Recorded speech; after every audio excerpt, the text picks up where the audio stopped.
We're about to enter into a 40-acre reserve consisting mostly of open woodland. It serves as a natural refuge to many wild animals and birds native to southern Ontario. Predominant vegetation in this area includes willow, ash, elm, and poplar, and a large sheltering white pine forest.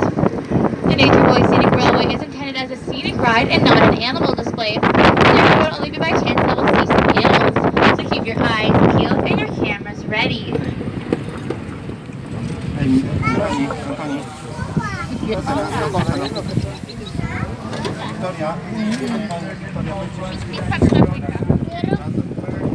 Riding on is being pulled by a miniature replica of an 1863 CP Huntington steam engine.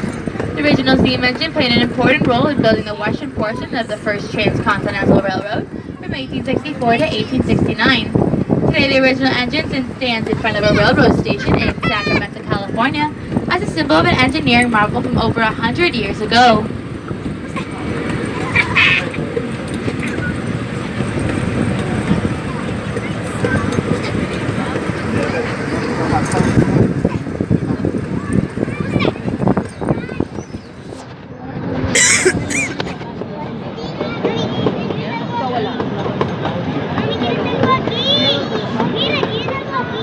If you look along the water's edge on your right-hand side, you'll start to notice a couple of small painted turtles. Painted turtle is a very common freshwater species, and they feed on underwater plants, insects, and mosquito larvae. Turtles are very timid creatures and will dive underneath the water if they are disturbed. We also have another type of turtle in this pond on our right-hand side that kind of look like rocks at the bottom of the water, but those are actually snapping turtles. Snapping turtles are the largest and most widely distributed freshwater turtle. They're very efficient predators and will lie in wait in the mud at the bottom of the pond for passing frogs, fish, and even small water birds. A female can lay up to 80 round eggs about the size of ping pong balls between May and October.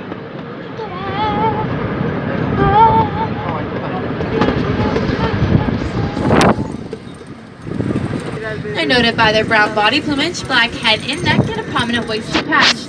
Just beyond them, you'll see a couple of deer that are lying down in the shade of the tree there. They're called the fallow deer. The fallow deer are native to Mediterranean countries, but are rarely found in a truly wild state. In the British Isles and Northern European countries, they exist as a park animal only. Due to habitat destruction and overhunting, their numbers have decreased dramatically, and they're in the process of becoming extinct in the wild. In contrast to our North American deer, which only have spots for the first couple of weeks of life, the fallow deer retain their spots throughout their adulthood at all times.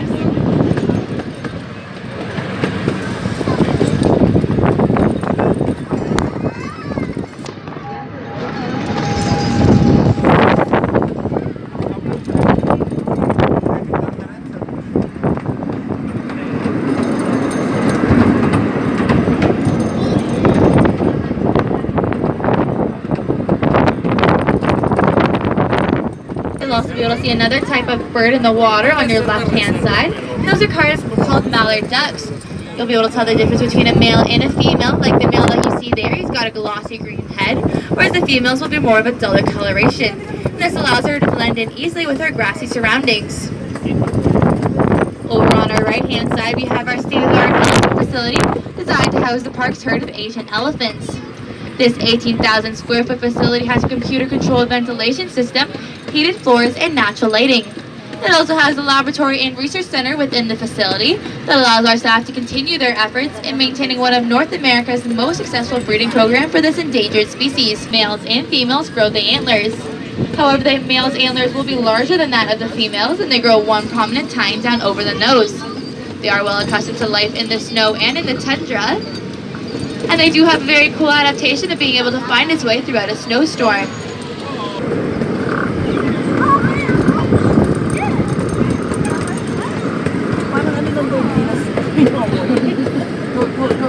We do have another type of bird on your right-hand side. If you look past the fence there, you'll see a very tall bird called a Saurus crane. They can be found throughout Southeast Asia. Their diet consists mostly of insects, reptiles, and plant material.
Take picture of the locomotive.